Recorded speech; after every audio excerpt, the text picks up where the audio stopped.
হচ্ছে কি এইসব মিথ্যে কথা জুমলাবাজি কথাবার্তায় ভুলবেন না। বলছে অন্নপূর্ণা যোজনায় 3,000 টাকা দেব। আমি বলছি উনি 16টি রাজ্যে আছেন, একটি রাজ্যের উদাহরণ তুলে নিয়ে এসে দেখান আপনারা যেখানে আমার দিদির দেওয়া 1,500 টাকাটা উনি দিয়েছেন। 15 মাস আগে দিল্লিতে ভোট হয়েছিল, সেম ভাবে প্রধানমন্ত্রী, একটি দেশের প্রধানমন্ত্রী এত মিথ্যে কথা কি করে বলতে পারে আমার জানা নেই। ওখানে দাঁড়িয়ে বলেছিলেন যে আমি জিতে ফিরে আসলে 5 মার্চ থেকে দিল্লির সমস্ত মা বোনেদের অ্যাকাউন্টে 2500 টাকা করে দেব। 15 মাস চলে গেছে, এখনো পর্যন্ত সেই 2500 টাকার প্রকল্প চালু হয়নি। উনি বাংলায় প্রতিশ্রুতি দিচ্ছেন উনি 3,000 টাকা দেবেন। আমাদের দিদি কথা দিলে কথা রাখেন, আর কেউ কিন্তু কথা দিলে কথা রাখে না। খুব সাবধান, নিজেদের ভোটটা চুরি হতে দেবেন না। এই ভোটটা চুরি করতে এসেছে, চুরি করবে ভোটটা, ভেবে দেখুন একবার। মার্চ মাস সরকারি রেকর্ডহীন জমি বিক্রির অভিযোগে তোলপাড় বাসন্তী। কোটি টাকার প্রতারণার অভিযোগে অভিযুক্ত স্বাগতা দেব শর্মা। বাসন্তীর নাফরগঞ্জ গ্রাম পঞ্চায়েতের বিরিঞ্চিবাড়ি এলাকায় সরকারি রেকর্ডহীন জমি বিক্রিকে কেন্দ্র করে চাঞ্চল্য ছড়িয়েছে। অভিযোগ, একাধিক আদিবাসী পরিবারের কাছ থেকে 2 লক্ষ থেকে 3 লক্ষ টাকা পর্যন্ত নেওয়া হলেও পরে জানা যায় সংশ্লিষ্ট জমির কোনো বৈধ সরকারি নথি নেই, না রয়েছে পর্চা, না খাজনার রেকর্ড, এমনকি সরকারি স্বীকৃতিও মেলেনি বলে দাবি ক্ষতিগ্রস্ত পরিবারগুলি। অভিযোগ বলতে এই জায়গাটা আমাদের বাপ কাকারা 60 থেকে 70 বছর ধরে চাষ করে আসছে এবং বাবা মারা যাওয়ার পরে পরবর্তী আমি চাষ করছি। জায়গাটা মুরারি মোহন দেব শর্মাদের এবং জমিদার আমল থেকে বাবারা চাষ করছে। এখন বর্তমান এই জমিটা বামফ্রন্টের আমলে বাবারা চাষ করতো বর্গাকার হিসাবে, এবং এই জায়গাটা পরবর্তীকালে টিএমসি ওঠার পরে ওনার মেয়ে মুরারি মোহন দেব শর্মা, মেয়ে স্বাগতা দেব শর্মা, উনি বলেন যে এই জায়গাটা আপনাদের কিনে নিতে হবে, না হলে আমরা উচ্ছেদ করে দেব। আমাদের এইটুকু জায়গা আমরা তখন কিনে নিতে বাধ্য হই। আমাদের একজনের কাছ থেকে 70-80 হাজার 90 হাজার টাকা করে নিয়ে এই জায়গাগুলো দলিল করে দেয়। আমরা যখন বলি না আমরা জায়গা কিনতে পারছি না, ওরা বলে জায়গা নিতে হবে, না হলে আমরা উচ্ছেদ করে দেবো। স্থানীয় সূত্রে জানা গেছে বহু পরিবার ভবিষ্যতে কৃষি ঋণ নেওয়ার উদ্দেশ্যে জমির কাগজপত্র নিয়ে ব্যাংকে গেলে তারা জানতে পারে সমস্ত নথি ইনভ্যালিড, অর্থাৎ জাল। এরপরই প্রতারণার অভিযোগ সামনে আসে। আদিবাসী পরিবারগুলোর দাবি, রাজনৈতিক প্রভাব খাটিয়ে স্বাগতা দেব শর্মা বিপুল পরিমাণ টাকা আত্মসাৎ করেছেন। বর্তমানে ওই জমির বাজার মূল্য প্রায় 1,20 লক্ষ টাকারও বেশি বলে দাবি স্থানীয়দের। যে আমার বাপ বাপ ঠাকুর আমলে জঙ্গল যখন ছিল এইখানে, তখন এসে বসছিল এই জায়গাটা বসতে, তখন এই টিএমসি যখন বামফ্রন্ট গেল, ইয়ে গেল, কংগ্রেস গেল, বামফ্রন্ট গেল, তারপর টিএমসি আসলো। টিএমসি আসার পর ওই একদিকে জায়গাটা তখন ইয়ে করলো, বলে আমি তো বাইরে ছিলাম, আমার পরিবার যখন বলছে এই জায়গার টাকা দিতে হবে। আমি বলছি কেন? সে তো আমার বাপ ঠাকুরদার আমলে বলেছিল সেই জায়গা এখন টাকা দেবো কিছু। তখন তো আমরা যখন বাপ ঠাকুরদা ছিল, বাবা ছিল আমলে, যখন ঠাকুরদা ছিল, তখন তো আমাদের এই সমস্যা মেটাতে পারতো। এখন এসে কী মেটাচ্ছে? তখন যখন বলছে না টাকা দিতাম না, আমরা গুন্ডা বাহিনী এনে নাই, আমরা কেস কামারি করবো, কেস কামারি পর না যদি টাকা দাও আমরা কেস কামারি যাবো। যখন কেস কামারি যাবো আমার ভয়ে যখন বললাম কি আমরা তো গরিব মানুষ, আমরা না খাটলে আমাদের চলবে না, তখন কি করলাম, আমি যখন বাড়িতে আসলাম, বাড়িতে ফসলা করে নিয়ে সেই জায়গা নিয়ে আমি একটা ফসলা করে তোমরা টাকা চাইলো প্রায় 1,40,000 টাকা। 1,40,000 টাকা থেকে তখন তোমরা 80,000 টাকা, তখন আমি বলো 80,000 টাকা দেবো, 80,000 টাকা যদি ফসলা করো তাহলে আমি মেনে নিতে পারি। তখন সেই সময় তারপর ওই টাকা নিয়ে এই অবধি আছে আমার, এই টাকা নিয়ে তো ওই কাগজপত্র করে দিয়েছে আমাকে। কাগজপত্র কোথাও নিয়ে যায়।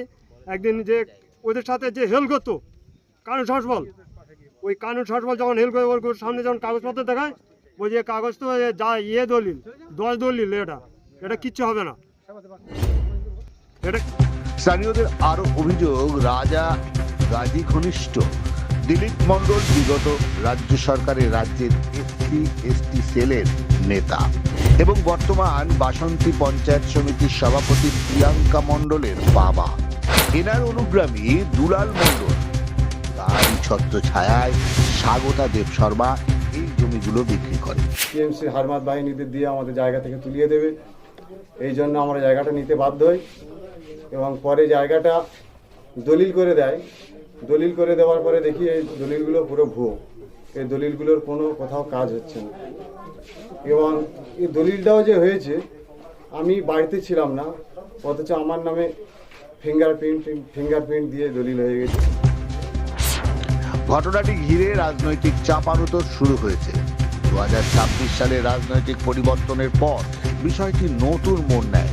এক সংবাদ মাধ্যমে অরিন্দম আচার্য দাবি করে বিজেপির পতাকা ব্যবহার করে আদিবাসীদের জমি দখলের চেষ্টা হয়েছে। তো তার সাথে মনে রাখতে হবে যে এই বাসন্তীতে প্রদীপ সর্দার বলে একটি ছেলে আছে, বিকাশ কয়াল এবং অমল মণ্ডল, যেভাবে অত্যাচার করছে, যেভাবে আজকে টাকা পয়সা তুলছে, যেভাবে আজকে বাড়ি ঘর দোকানঘাটের থেকে আজকে থ্রেট করে তুলছে এই বিজেপি, এবং ওখানে যে কন্টেস্টিং এমএলএ ছিল বিকাশ সর্দারকে পর্যন্ত এরা থ্রেট করছে। এদের বিরুদ্ধে যদি ইমিডিয়েট ব্যবস্থা না হয়, আপনারা কিন্তু এই নারীদের যে চিত্রটা দেখতে পারলেন এই বাসন্তী ঝড়খালিতে কিন্তু এই দৃশ্যটা দেখতে পাবেন। কেন? যদিও বিজেপি নেতৃত্ব এই অভিযোগ সম্পূর্ণ অস্বীকার করেছে। বাসন্তী বিধানসভার বিজেপি কনভেনার প্রদীপ সর্দার বলেন, ঘটনাটিকে উদ্দেশ্যপ্রণোদিতভাবে রাজনৈতিক রং দেওয়া হচ্ছে। আদিবাসীরা মূলত তাদের প্রতারিত হওয়ার টাকা ফেরত চাইছে, বিজেপিকে বদনাম করার জন্য মিথ্যা প্রচার চালাচ্ছে। ক্ষমতা তো সেই সময় ক্ষমতাশীল দল তৃণমূল সরকারের শাসনে বা তৃণমূল সরকারের হয়ে ওদের সঙ্গে সংযুক্ত হয়ে এটাকে 2 নম্বরই করে গরিব মানুষদের ঠকিয়ে বিক্রি করা হয়েছে। কার নেতৃত্বে? এখানে নেতৃত্ব তখন সেই সময় যারা তৃণমূল কংগ্রেসের দায়িত্বে ছিলেন, দুলাল মণ্ডল থেকে দিলীপ মণ্ডল থেকে শুরু করে তাদেরকে যে জমিদার ফ্যামিলি বলে এখানে পরিচয় ছিল, ওই ঠাকুরঘেরিতে ওই ঠাকুর পরিবারের সব বসবাস করে। জায়গাটা ভেস্টল্যান্ড, ওখানে আদিবাসী পরিবার থেকে আরম্ভ করে বহু গরিব মানুষ ওখানে বসবাস করে। সেখানে বিগত দিনে যে জায়গা ওরা কিনেছে ঠাকুরদের পরিবার কাছ থেকে, জায়গাটা 1 খতিয়ানের জায়গা, কিন্তু 1 খতিয়ানের জায়গা কি করে ওরা বিক্রি করলো? 1 খতিয়ানের জায়গা সরকারিভাবে ভেস্টল্যান্ডভাবে একদম পরিচিত, এবং যাদের পাট্টা থাকে তাদের পাট্টার খতিয়ানি 1 হয়, কিন্তু ওনার আয়ত্তি সম্পত্তি বলে ভুয়ো দলিল দেখিয়ে ওখানে গরিব মানুষদের ঠকিয়ে ওখানে বিক্রি করেছে। এখানে তার পরিপ্রেক্ষিতে কোনো এক ব্যক্তি ওনাদের হয়ে এবিপি আনন্দে একদিন সাক্ষাৎকার দিয়েছেন। সাক্ষাৎকারে বলেছেন যে আমার ব্যক্তিগত নামে অনেক কুৎসা চোর রটিয়েছেন। আমি জানি না ওই ব্যক্তি কতদূর এই জায়গার হোমল্যান্ড সম্পর্কে জানেন, কিন্তু তৃণমূলের যে ব্যক্তি, যে স্বাগতা দেব শর্মা, এই স্বাগতা দেব শর্মার বাড়িতে উনি মাঝে মধ্যে আসেন। আগে কি পরিচয় সূত্রে ওনাদের দূর সম্পর্কে কি আত্মীয় আছেন কিনা আমার জানা নেই। সেই সংযোগে মিথ্যা অপপ্রচার ছাড়া অন্য কিছুই না, শুধু মিথ্যা অপপ্রচার ছড়িয়েছেন। এখানকার সাধারণ মানুষ কিন্তু ওনাদেরকে তার পরবর্তীতে আইনত ব্যবস্থা নেওয়ার জন্য রেডি হয়ে আছে। আপনারা বিজেপি সূত্রে দাবি, স্বাগতা দেব শর্মা নিজেকে রক্ষা করতে স্থানীয় বিজেপি নেতৃত্ব দ্বারস্থ হন। এই ঘটনাকে কেন্দ্র করে দলের অভ্যন্তরে মতবিরোধ তৈরি হয়েছে বলে রাজনৈতিক মহলে জল্পনা শুরু হয়েছে। প্রদীপ সর্দার জানান, তিনি নিজে ঘটনাস্থলে গিয়ে পরিস্থিতি খতিয়ে দেখেছেন এবং বিষয়টি জেলা ও আদিবাসী পরিবারের পাশে আছি, এই গরিব মানুষদের পাশে আছি। তাদের ন্যায্য জায়গা বা টাকা, তারা বহুদিন ধরে সেখানে বসবাস করছে, যেহেতু ভেস্টল্যান্ড তারা বসবাস করে থাকুক, কিন্তু এখানে 2 নম্বরই করে যে টাকা পয়সাগুলো নেওয়া হয়েছে এই টাকাটাও তারা রিটার্ন পাক, তার জন্য আইনত ব্যবস্থা এবং ভূমি দপ্তরের আইনে আমরা এখানে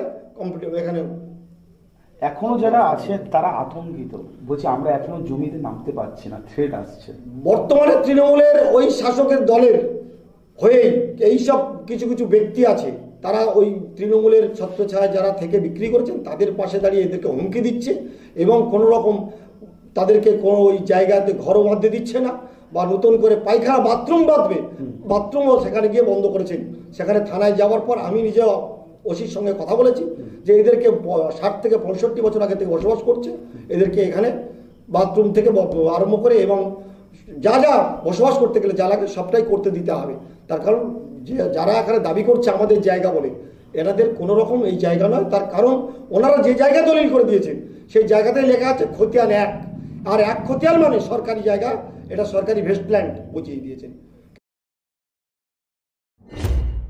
বর্তমানে ক্ষতিগ্রস্ত আদিবাসী পরিবারগুলোর একটাই দাবি, যেহেতু জমির কোনো বৈধ সরকারি রেকর্ড নেই, তাই তাদের কাছ থেকে নেওয়া সমস্ত টাকা এখানকার দ্রুত যেসব ফেরত টিএমসি দিতে হবে। নেতারা ছিল ওনাদের বলেছিলাম, কিন্তু ওনারা আমাদের কোনো ভ্যালু দেয়নি, আর এর কোনো খাজনাও হয়নি, কিছুই হয়নি, কোনো ভ্যালুই দেয়নি। সেই জন্য আমরা এতদিন চুপচাপ ছিলাম। এখন আমরা কাগজপত্র দেখলাম পুরো সম্পূর্ণ ভুয়ো, পাট্টা করতে দিয়েছি, কোনো পাট্টাই নেই, কিছু হচ্ছে না। এই জন্য আমরা এই পরবর্তীকালে বলছি যাতে আমাদের টাকাটাও ফেরত পাই এবং সম্পূর্ণ এটা পুরো ভুয়ো দলিল। ঘটনাকে কেন্দ্র করে বাসন্তী এলাকায় রাজনৈতিক ও প্রশাসনিক স্তরে ব্যাপক চাঞ্চল্যের সৃষ্টি হয়েছে। গ্রামবাসীদের দাবি, অভিযুক্তদের বিরুদ্ধে কঠোর আইনি ব্যবস্থা নেওয়া হোক এবং সরকারি জমি কিভাবে বিক্রি হলো সেই বিষয়ে পূর্ণাঙ্গ তদন্ত করা হোক। আমাদেরকে নিয়ে এসে বলছে এটা আমাদের রায়তিক সম্পত্তি, আমাদেরকে টাকা দিয়ে দলিল করে নেওয়া দেবো না, ঠিক এই দলিলের মতো ওরা চাচ্ছে। সেটা যাতে না হয়, আমি বর্তমান সরকারের শুভেন্দু অধিকারী যিনি আছেন, সরকার আমাদের মুখ্যমন্ত্রী এবং কর্মকর্তা যারা আছেন, চাইব যে এই পরিবারগুলো যারা উচ্ছেদ না হয়, অসহায় মানুষ যারা এদের প্রকৃতপক্ষে পাট্টা যাতে পায় এবং এই দলিলে যে টাকার দাবি করলে টাকাটা ফেরত পায়, এই কথাগুলো বলেই আমি। যদিও অভিযুক্ত পক্ষের সঙ্গে যোগাযোগের চেষ্টা করা হলো, এখনো পর্যন্ত তাদের কোনো প্রতিক্রিয়া মেলেনি।